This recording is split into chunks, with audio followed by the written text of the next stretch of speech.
Hey Throne and Liberty fans, what is up? It's TAUGRIM. I have some really sweet footage to show you from my staff wand build in PvP, and so I'm gonna show some really good fights and then talk through the mechanics and how the build works. So this is not a healbot spec, this is a hybrid DPS and healer build, and so one of the easiest ways to see how a build performs is to actually look at it in 1v1. So here I am facing a staff bow healer, has more health than me, probably is a little bit better geared. I'm geared at just shy of 3900 combat power in this video. Now this is an attrition fight, and one thing that I have, which is a fantastic tool, is a mana burn. So you're going to see me right here, all those little -100s on the screen, that is from Fireball Barrage, and for each projectile that hits, it takes away about 100 mana. And so with this build, depending on whether or not I crit with serial firebombs, I can get up to 19 projectiles from Fireball Barrage. And another nice side effect of that is because I am using Vampiric Contract, I'm healing for about 1/6 of the damage that I deal. So that 1v1 became a 1v2. Got a second player who joined in here. One of the players is looks like a staff wand build, just like me, mirror build, and then the other player is a Ravager, so he's running Great Sword and Dagger. Now when they jumped me, I had a lot of things on cooldown. I was on low health, so I kited up and over the ridge. Playing around the lip of the ridge is a great way to break line of sight and buy yourself time so your cooldowns can come up. And then I have to choose a target. Now obviously I'm going to choose a guy who can't stealth, who is also the healer, so that's why I went after the squish your target. What's really cool in Throne and Liberty, when players stealth, you can see them, there's a really faint blurred outline, and so depending how much visual activity is going on, sometimes you can track people. Second player just added in here, I get dropped to under 500 health, I'm getting absolutely bombed, and so I use my blessed armor ability, and so that not only provides you with a really big boost to your mitigation, but it also makes your incoming healing by, I think it's like 43%, it makes it that much stronger. And so I'm able to pick off the player who added, that was a staff dagger player, and then looks like the Ravager just ran away. One really nice thing about staff is that it has really good sustain between fights. You can use Inner Peace to channel for 9 seconds and fill up that blue bar. You can use it when you're fighting players. The only thing is I think you might be susceptible to CCs. I've actually specialized it so that when I'm using Inner Peace, it's supposed to provide crowd control prevention.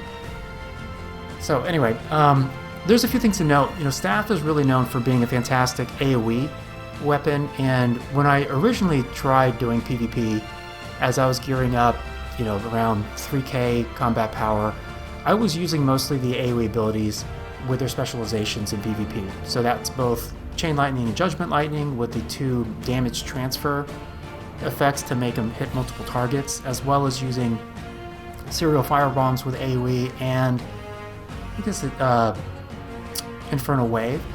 There are 2 problems. In smaller scale PvP, what's most important is that you focus one target down at a time. Single target abilities are king. In large scale PvP, that's when you start seeing more of the AoEs, the flash waves from the bows, etc. But in small scale, a lot of times players aren't going to be clumped up. They're not stupid like mobs. They're not just going to sit on top of each other and allow you to AoE them.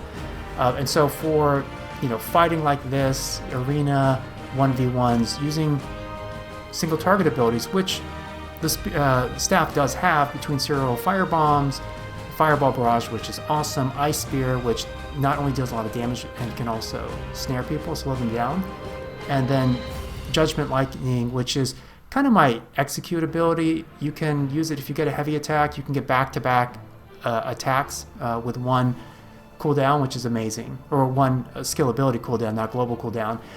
One really important thing, obviously, is to always count the number of opponents. You'll notice, like a few seconds ago, there were like 5 red players on their side of the ridge, so I'm not going to dive onto those guys. That would be stupid in feeding them. So I go back to where there were 2 other green players. We pressure the blue, and now we're fighting the reds, and I'm outnumbered. Again, using the tops of the ridge to break line of sight. This is, tactic, really, old school tactic, but just trying to buy time for me to get my abilities off cooldown And in this particular case, I get too low. I should have continued to kite, but was kind of on an exposed area of that shelf.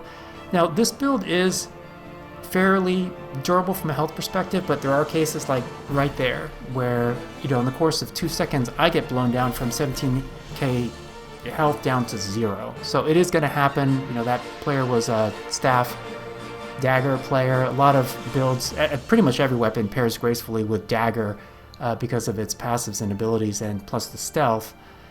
And then crossbow Dagger I've also found is really painful. People said, well, crossbow Dagger is really dangerous early on, but the damage drops off. Like, I haven't really seen it in tier 1. And again, like, I used to be. This character I rolled, I think it was October 25th. So I started about 3.5 weeks later than most people. I wasn't planning on picking up the game. I picked it up 10 days after global launch. Really wasn't sure. I was a little sketchy or wary of Korean MMOs based on the grinds. And you could certainly say that this game is grindy, but there's so much different types of content and activity. It's actually, it's fun. It's a progression system that I enjoy. And as long as you understand how to do things efficiently, and in particular, how to trait your gear properly, starting with blues, getting things fully traded, and then transferring those traded blues over to purple, then you can gear up pretty effectively. And that is a really important thing to note. What a lot of players do is they'll take a blue that they've leveled up to 9, but they haven't traded it, and then they shove it into a purple item that they like.